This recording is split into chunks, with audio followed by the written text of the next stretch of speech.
Remember, it's not about the Roth specifically in terms of what we're trying to do with tax mitigation. The Roth is a tool, but it's not the end game, all right? It's a road to get there, but it's not the end game. So I was talking to these people today, just crushing here in Georgia. Love these guys, very just fantastic. I talk to so many good people, it's nuts. America is never going to be on our back, dude. We got too many good, righteous people here. It's just, yeah, I mean, there's some ebbs and flows, I grant you, but man, we got too many good people. Anyway, so what happened was, what they have, just stepped on. They have three types of accounts, all right? We got your tax deferred, you got your tax free, that'll be your Roth, and then you got the post-tax. That's your brokerage account. All right. We have three types of accounts. Your tax-free is your Roth. Everybody knows that, right? Tax-free. Free! Like Obama phones, they're free! It just falls from the sky. It's great. Like universal basic income is free. Post-tax is a brokerage account.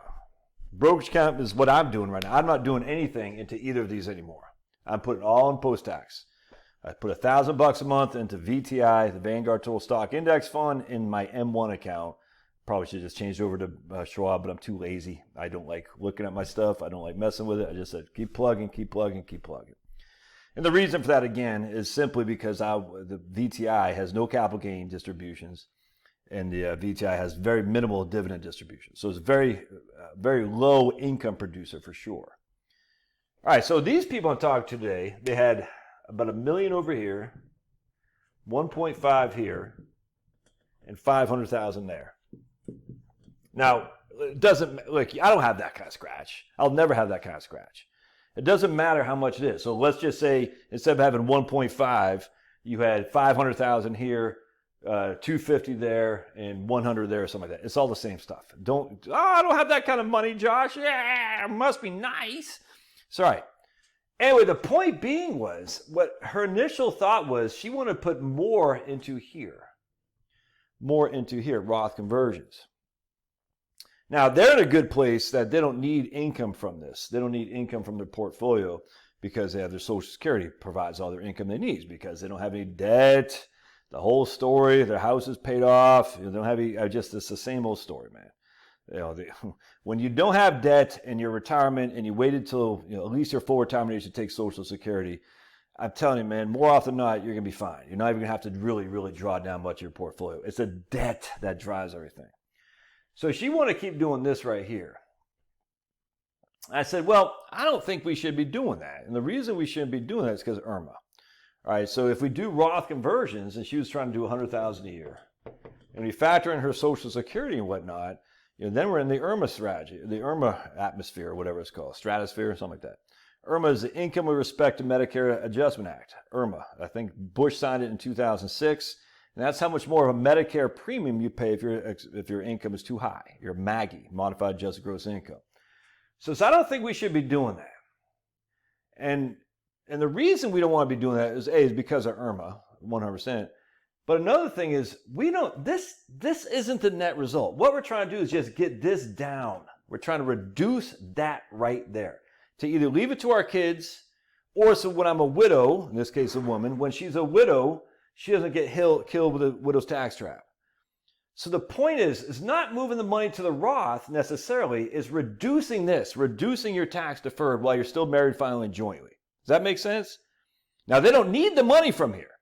And a lot of people say, I want to do Roth conversions, plus I need cash from my retirement account. I'm like, no, we don't want to do that. We don't want to double bill ourselves with Roth conversions plus distributions.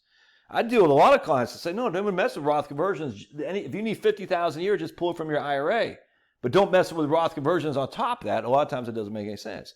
In this case, she'd be doing kind of the same thing. She goes like, I want to convert $100,000 a year to my Roth. And I'm like, no, there's a better strategy. In this case, for her. There might not be a better strategy for you at this stage, but in this case it is. So no. Instead of doing $100,000 to the Roth, where we're going to get hit with IRMAA, what we want to do is do $50,000, all right, to the Roth.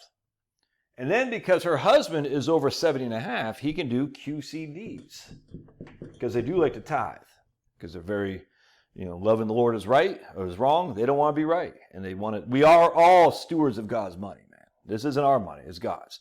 To whom much is given, much is expected. And God's giving you a lot of money. You better doggone give some of that back, for sure. God's just saying, hey, I trust you guys. We don't want to be the parable of the talents. We don't want you to friggin' dig your money and hide it under a bushel. No, I'm going to let it shine, let it shine, let it shine, let it shine.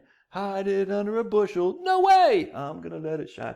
So she's going to do 50, and we don't know about exactly 50,000, but we're going to say 50,000 QCDs, qualified charitable distributions. And that simply means what happens here is the QCDs, they don't affect her 1040. It goes directly from here, bypassing the 1040. No, thank you. Right to the church. Here's the steeple. Remember this? Like, look at the church, look at the people, open the church and see all the people. Wait, look, here's the church, here's the steeple, open the door and see all the people. Remember that? My parents used to do that. So we're going to bypass our 1040, which means this $50,000 of QCDs, qualified charitable distributions, do not show up in our 1040, so it doesn't affect her IRMAA. And again, the point being, we're still, every year, we're reducing this. Some's going to Roth, some's going to QCDs without getting affected by the IRMAA. That's a big deal. Because I told her, I said, look, Annabelle, whatever, it's not Annabelle, I'm not going to tell you her name. I said, Annabelle, this isn't the net result here. This right here is the net result. Getting that sucker down while your husband's still alive, while your husband's still alive, while your husband's still alive. So then we don't leave this significant amount to your kid. We get more and more over here because we still got to take RMDs now. He doesn't have to take it yet, but when he starts taking RMDs, we're going to start having to do RMDs plus Roth conversions. We don't want that either. We want RMDs and QCDs. We just want $50,000 either going to Roth or being taken as distribution from RMDs. The rest should be go to QCDs. And what happens here, because they don't need the RMDs to spend, they're going to put that in here.